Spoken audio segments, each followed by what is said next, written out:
Water towers, beaches, jet engines, ships, graffiti, and rail lines. And music, art, and bravery running through it all. A countercultural counterweight to 500 years of bullshit. Welcome to Punksacola.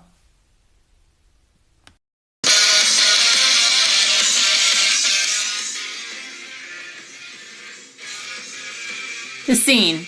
It's a sort of community, like a family, maybe a dysfunctional family. Some people stumble into the scene, others are basically born into it. This episode of Punksacola is about a few scene kids, the people who came to the punk scene because their parents were already here, going to shows, booking bands, making flyers, or writing zines. Being a parent is tough, but punk and the DIY ethos that go with it can serve as a framework for some parents who introduce their kids to the community and values that punk espouses. Being a punk parent makes sense for the parents, but what about the kids? How do kids who came up around punk view their exposure to the scene? What kind of impression does the experience leave on them? There was one story I really wanted to tell in this Scene Kids episode, but alas, it wasn't to be. Steve Winfrey is one of Punksacola's heroes. Steve was a part of the Pensacola punk and hardcore scene of the 1980s, booking and promoting shows as Hyperactive Youth with his friend Thomas Manning. Steve became father to two daughters, Kaylan and Tessa, and he thoughtfully and intentionally brought them around the scene in the early 2000s. Through his job in the produce department of a local grocery store, Steve also helped to feed the scene by securing produce that would otherwise have been thrown out and allowing for an active food distribution program that operated weekly in Pensacola for many years. Steve died in 2020 after a 15-year battle with MS. His daughters both live locally and remember fondly their dad's influence, including his love of literature. I hope to one day get a chance to talk with Kaylan and Tessa about how their exposure to our little bookstore, cafe, shows, and potlucks as adolescents and teens influence the humans they have grown up to be. Kaylan Richbourg's parents also were involved in the music scene and rubbed off on her. Today, Kaylan is a singer, songwriter, and guitarist with the band Marigold's Apprentice. She's been writing music from an early age. Kaylan spoke with me about how music has helped her through some gray times and keeps her going today as parent of a young child with a second on the way. Well, my name's Kaylan Richbourg. I'm a Pensacola native. My parents were really big in the music scene, and I kind of inherited that from them, being a musician. But I'm also autistic. So being an autistic musician definitely kind of plays into a lot about how I present myself, especially being a queer person in the music scene as well.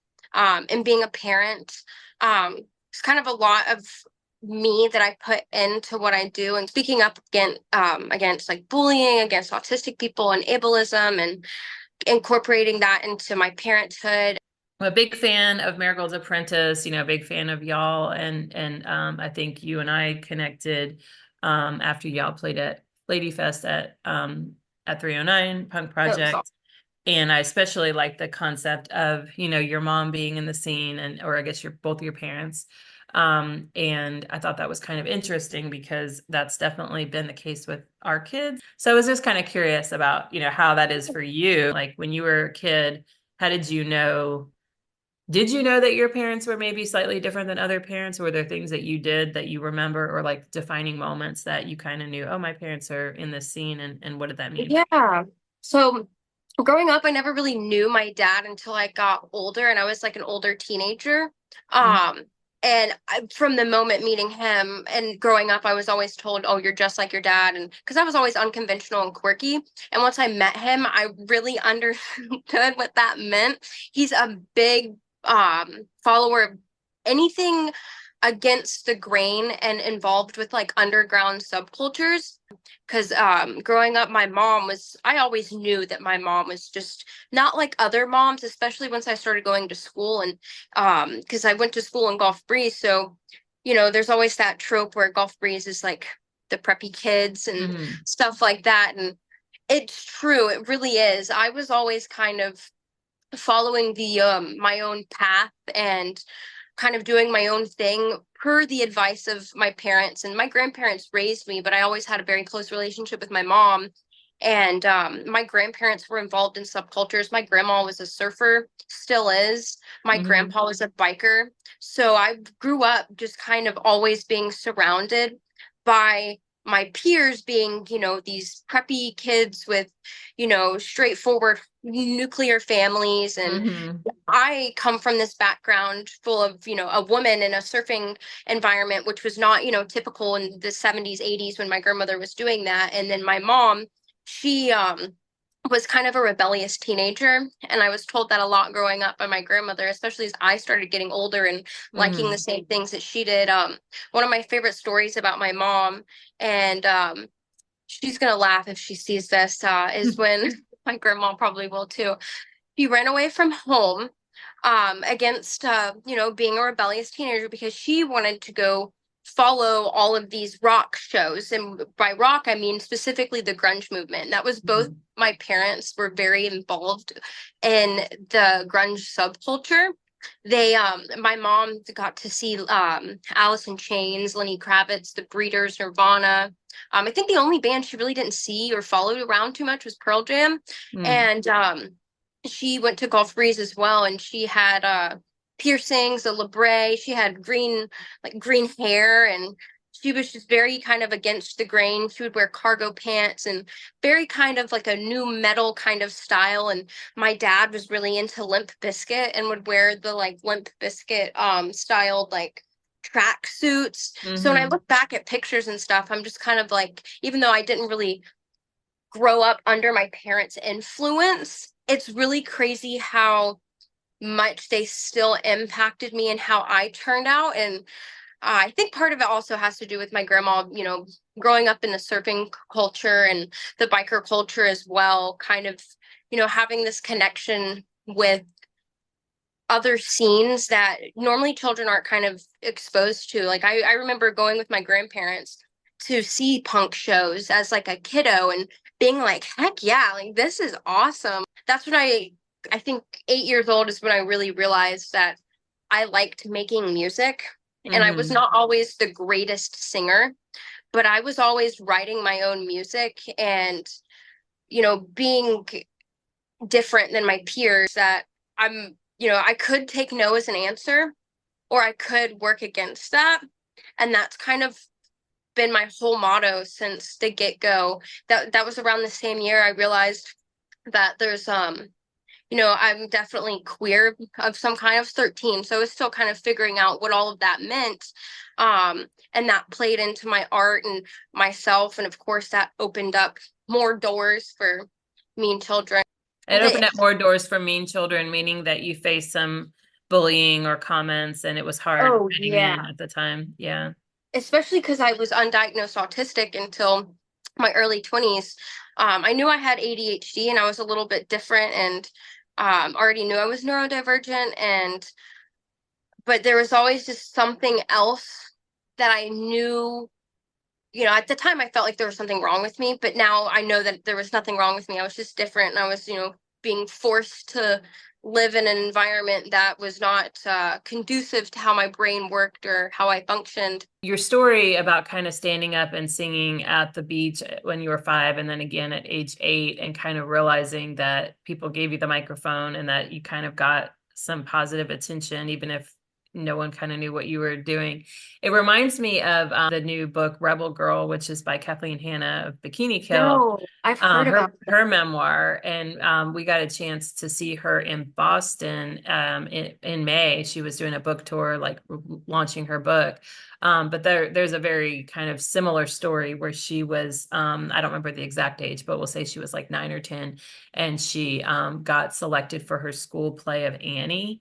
And she kind of just realized that she could sing, or she liked to sing, whether she was good at it or not at that time. And that it just kind of like gave her a voice. And then she just kind of talks about how she would go down into the basement at the time and like sing along with her parents' record player and things like that. And that was just like a big solace for her as she faced a lot of abuse. And she talks about that in her memoir, the different things. She was bullied, but she also had abuse by her parents and stuff like that. And that was just like a big release for her. So it's interesting for someone who then like finds that in music. I mean, some people find it in art, some people find it in other outlets or writing or something like that. And so to see that at such a young age and then, be writing your own music.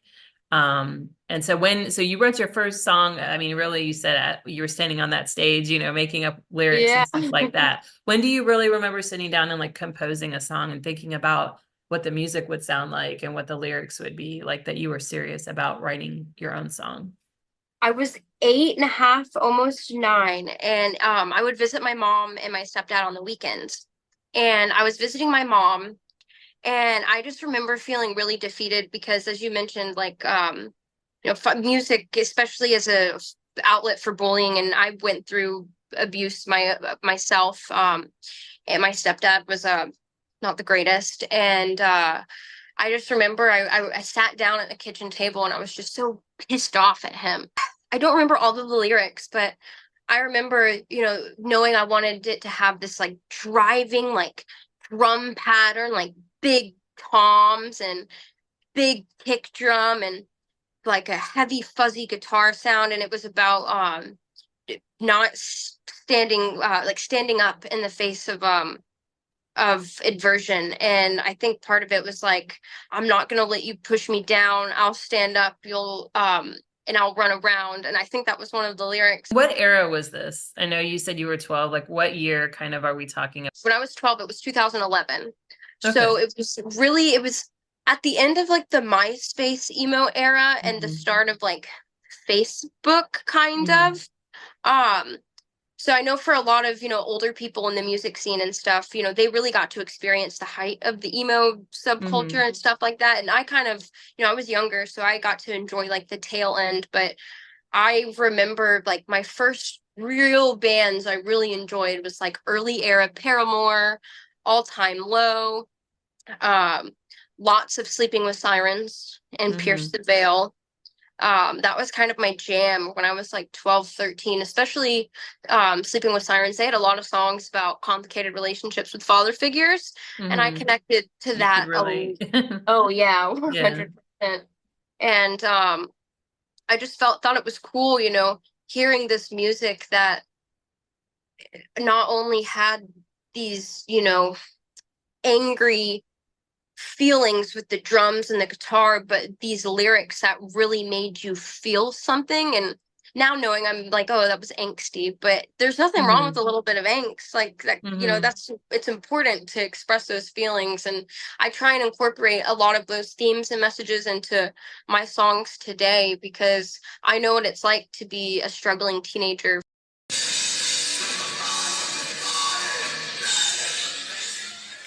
As a high school senior, Oliver already has under his belt several years of playing in bands. Oliver's dad, Ramie, has been a supporter of 309 Punk Project from early on and is a regular showgoer. Oliver and Ramie talked with me about music, shows, venues, and what it takes to build a scene.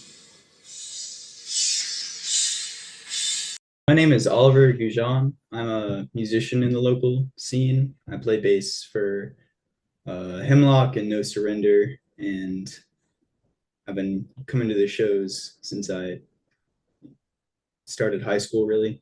And I'm a senior now, so I've been here a couple of years. I'm Ramie Gougeon. I'm Oliver's dad, and by day I'm a professor at University of West Florida, and at night I'm unofficial roadie for Hemlock. I've not made it to every show, but I like to stand in the back and just see them perform. And, in those times when they're opening, it's really nice for an old guy like me to be able to see them play and then be in bed by like 9 o'clock. In elementary school, I started playing viola and violin, kind of switching between the two until I stuck with viola. And then in middle school is where I met my best friend Henry, who he was playing drums, and then we also had another friend at the time who was playing guitar. And I was messing around with the guitar at that time, but we decided that we needed a bassist for that group. So I switched over to playing bass for them. And then whenever that group in middle school kind of fell apart, I just continued to stick with the bass. And then moving on to high school, me and Henry met Trey through, he met him through drum line, and then I swept in as an accomplice to Henry's, and we formed the group through there. Just And that's your current band. Which band is that you're talking about? That's Hemlock FL. So I've been playing bass since 7th grade, really. Around there is when I'd officially say I started. Yeah, and I love the idea of like, well, I started off playing guitar, but then they needed a bass player, so I just switched over. Like that necessity is the mother of invention is such the story often of these kind of starter bands and certainly bands that go on to even be very well known, that it's like, okay, who do we know that plays this instrument? Can we Right. get someone or recruit someone to do it? I think with playing the viola and having access to more than just one kind of genre of music, it's influenced Hemlock in a little bit of a more progressive way, as like myself, Henry and Trey are open to all kinds of music, but we're able to listen to maybe something completely different than the kind of style of music we play and be like, oh, well, that was a really interesting part they just did. Maybe we could implement something like that into our own music. Whenever we were writing some of our really early music, there was a piece we were playing in orchestra that involved like just tapping the viola in a rhythmic way. And while you can tap on the fretboard of a bass in a melodic way, I hadn't ever really tried that before, but the tapping on the viola made me think of trying out a tapping method on the bass, which led to creation of one of our earlier songs. It sounds a little pretentious to say, but it's challenging to give us one clear definition. We've been saying for a little bit now, I think we were saying like hardcore adjacent, but we go back to some of the heavier riffs that some hardcore songs could use, I suppose. One band that kind of comes to mind because the vocals are very guttural kind of, right? Like, I mean, right. You're really like screamy, but even more than screamy. It's like Earth Crisis. Are you familiar with Earth Crisis at all? I feel like I've heard them before, but I can't think of them by name. Well, my dad did introduce me to more kind of, I guess, standard quote unquote rock music with, Led Zeppelin and like Jimi Hendrix and like more modern bands like Parquet Courts.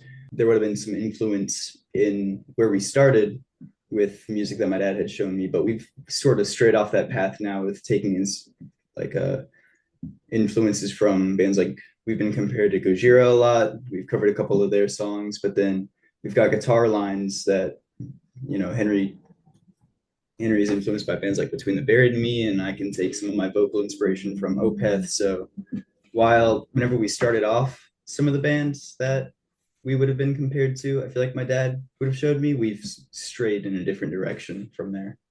We've always had a ton of different kinds of music around the house. And so I was really excited to introduce him to the entire Beatles catalog before he was able to speak.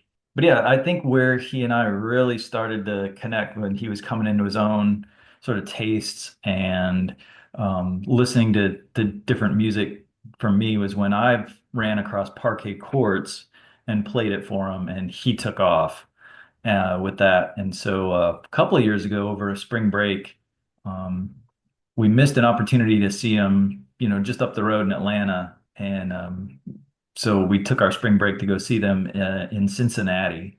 It ended up being a great time. We were only in town for like 48 hours. It was a really, really good show. And we've been to a couple of bigger acts together like that. Like when the Melvins came through, played vinyl a couple of years ago. I was really excited to go see them. And then he said that he and his friends wanted to go, and I was like, well, I'll pretend I'm everybody's dad, to get you in the door if you need to. So those three met not just in like orchestra, but in jazz band. They had a jazz ensemble Yeah, yeah. at Washington, and I think um, that also plays a little bit into like their time signature changes and just how complex some of their songs are. Like some of their songs go, it isn't like the 3 minute blast 4/4 song. These things have a lot of changes and a lot of complexity to their structure and arrangement. Yeah, so I don't know if you are at all familiar with the legendary Pensacola punk band Maggot Sandwich, which are 80s band. They basically started the punk scene in Pensacola because they moved here. Parents were both like classical musicians, and so they talk about going to like elementary school and they could read music and they didn't. They could read, read words, read books, and they could read music, and they did not know that that was even like unusual. They thought every kid knew how to read music, because they had just been brought up with it. And they kind of talk about how they kind of brought that into, their music. And they're playing, what you would otherwise think is very basic punk music, but they got really popular and they traveled all over. And so they said it was always kind of a little embarrassing to their mom, who was like prided herself on teaching them piano and all this, just that foundational musical education. And then she's like, yeah, my boys are off. Like, and there was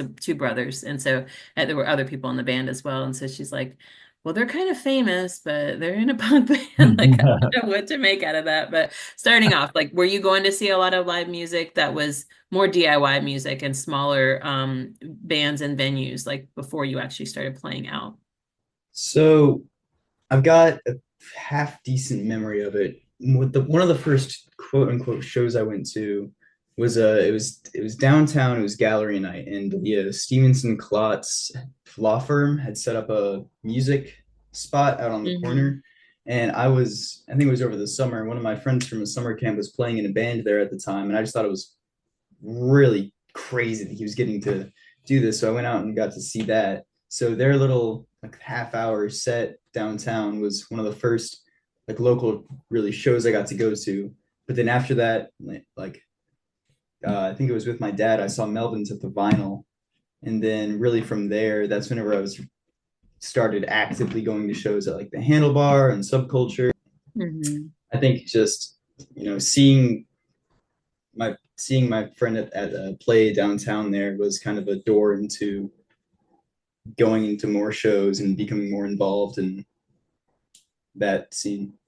With some of the folks from No Surrender, before we had even made an original song, they had already had a couple of shows lined up just because they had gone to so many shows and know so many people who are in the scene and been like, me and my buddies are starting this band. We'd really love to get a show going. And you say that to somebody who is a friend of the owner of the friend of Subculture or the Handlebar, and then you can like, okay, well, this band I hear is coming up. They can, we've got an opener slot. They can play a show here. There's a place called CC's Store Sucks off of Navy. Oh, yeah. We played there pretty recently. Yeah. That was just a little like a really DIY. The stage was a couple of cardboard pallets, but I mean, Yes. it was a nice little like environment. Everyone was really nice, and It looked like a lot of fun. I mean, people were there under little tents selling stuff. It was yeah, pop up. Yeah. And I know you've mentioned, and the handlebar comes up a lot. Almost every interview I do, at some point, we're all talking about the handlebar. And then obviously Subculture is that other venue. But there really aren't like a ton more, especially not that will have like this sort of music play, which is more of Yeah, that like there's no harder, more like, sluggos. There's no more and like kind of hole in the wall or places with a little stage in a corner. there was the Bug House for a little bit. I never got the chance to go there or play there, but like the former Chizuko, which was kind of like the reincarnation of Sluggos in a different form, right? Over in Belmont de Villiers has reopened now under the name Betty's, but it's the same owners. Oh, awesome. I It's in didn't the know exact that. same space. It looks very similar to what it was before, except it has a different name, Betty's, now. That's great. So they just opened, I think they had a grand opening like on the 14th, and some friends of ours played, and so they're having shows. One of the issues I think Pensacola has is that the larger venues like the vinyl, um, still struggles to attract bigger acts. But for the most part, we're getting tons of cover bands, or we're getting, I mean, like Black Flag's coming, but like who's left? No I offense. know. Oliver and I went to see the Dead Kennedys just to see like who was left. And How was it? it was a really fun show. And the teenage Dead Kennedy fan in me was like, yep, this is great. I can say I've seen them Check live. it off. I've seen some iteration of them live. But it's really hard, I think, for bands to kind of build up and move from like subculture to a larger venue or a larger audience when we don't have that kind of thing available for them. Oliver, like what you've seen or how you feel like the scene is like supporting itself. Do you feel like people are supportive? Are fans coming out? Do you like you want to put out a call to action and say people need to get more invested? Or like what is your impression at this stage of the game? I think currently venues that are up aren't planning on slowing down.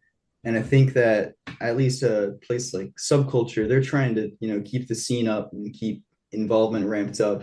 Somebody does a lot of the booking with Subculture, and he was talking about how he wants to start doing more weekly shows, which are free, so that people who don't maybe have the money to come out or don't want to go and spend $15 on like a Friday night, who want to just come out and see a free show, they want that option to be open. So they're trying to do more free shows to just kind of get the community coming together. And in spite of the fact that it seems like there's very few places to play around Pensacola, I've really been impressed just kind of week to week of how many bands come through here. I don't know, I'm not so tied in that I know who's local and who's passing through, but the fact that the Handlebar can put 3 to 6 bands up on a bill multiple nights a week tells me that there's just a tremendous amount of music being made at least in our region. And that's always really hopeful that there's so many bands that want to play out. We've got a pretty decent up and coming scene as well. Some of our friends who are a couple grades below us are just now getting into the music scene as well. Like we saw them at a show last Friday. That was really interesting, getting to see some younger people getting into the pit and getting into the music a lot, which is really cool. Up and coming shows, in December, there's a little hardcore expo that's going to be No Surrender, Serrated, Statement of Pride, A Kiss Before Dying, Brain Burn, Pain and Blood. Yeah, like we've got, in terms of heavy music, bands from Alabama coming down, bands from South Florida coming up. In terms of music coming in, Pensacola is a pretty good spot for just bands to convene. I've heard some people say that in comparison to other places in Florida, that the Pensacola scene is not as good as those. But I think really, if you have some perspective on like how some other places are, people have passion here. People are interested in making and putting it out into the world. It's just you got to look for it and help nurture that. Yeah, and it's interesting the perspective. You said that you've heard from some friends that the scene here is not as good as it is in other places. Now, certainly, like by genre, that can vary quite a bit. Right. But most of the folks that I've talked to tend to say that Pensacola is actually a pretty good place for starting bands, and that in some ways it's almost like that necessity is the mother of invention kind of idea, is that it seems easy enough to just get a group of people together and form a band and be able to find a place to play. And so that's very encouraging. Whereas sometimes in bigger scenes where there are kind of more quote unquote professional or like just more polished bands, that it can be really intimidating, or it just seems like there's no need. Like I can already go and see all these other bands I'm excited about. Why do I need to be in my own band or whatever? Yeah. I bet there's another trio of people right now recording a podcast having the same conversation about Pensacola's jazz scene. Like Yeah. it's small but mighty. And I think the DIY music scene in Pensacola is in that same state where there's maybe a limited number of places to play out, but the people who are involved in it are pretty passionate. In an homage to ink and paper punk scenes of yesteryear and in support of our vibrant and thriving DIY music scenes, Punksacola Audiozine features a scene report. We want to hear from you. We want to know what's going on in your local live music scene. Get in touch if you want to submit a piece. Here is the Punksacola Audiozine scene report.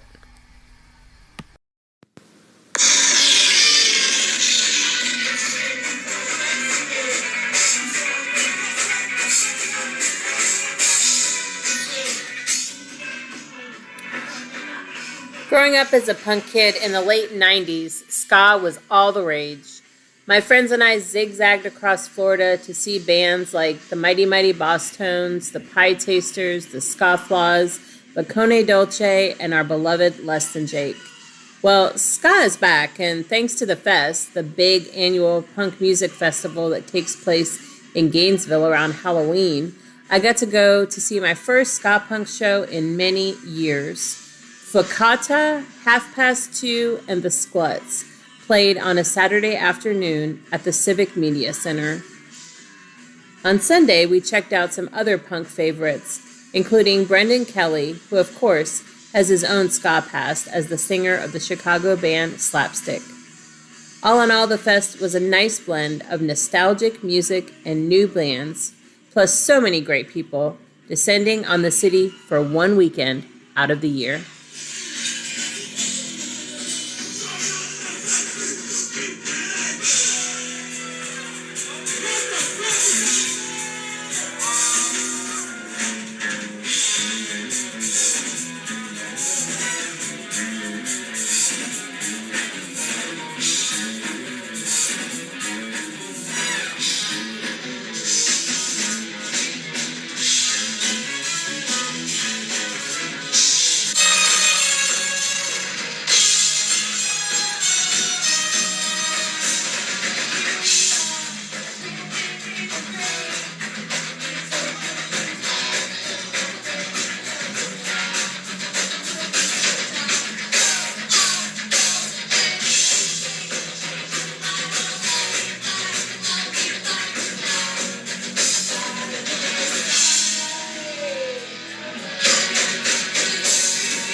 Thanks for listening to the latest episode of the Punksacola Audiozine. We are coming to you from Pensacola, Florida, in the southeastern U.S., the traditional homeland of the Creek, Chickasaw, Choctaw, Cherokee, and Seminole peoples. We at the 309 Punk Project truly appreciate your support and efforts with us to preserve and promote punk and DIY culture and arts that inspire and enrich all of our lives. Check out our news and events, donate, get in touch, or join our distro list, all at 309punkproject.org.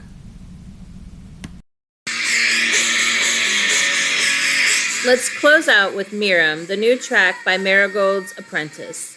The word Mirum means extraordinary or marvel in Latin.